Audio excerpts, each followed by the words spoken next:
السلام علیکم ورحمۃ اللہ وبرکاتہ۔ بسم اللہ الرحمن الرحیم۔ زلزلوں اور مصائب کے وقت کی دعا، سنن ابی داود، حدیث نمبر 5074۔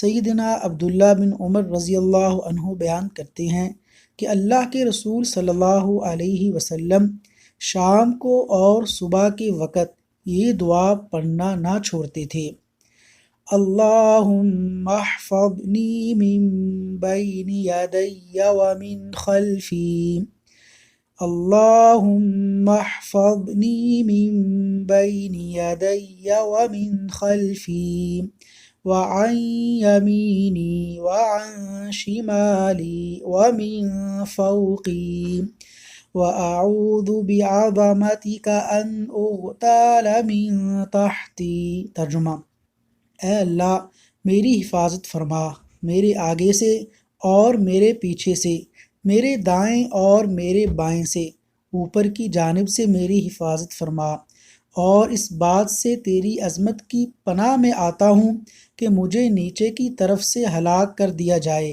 امام وقی رحمہ اللہ بیان کرتی ہیں کہ نیچے کی جانب سے ہلاک کرنے کا معنی زلزلہ وغیرہ کے ذریعے زمین میں دھنسا دیا جانا ہے۔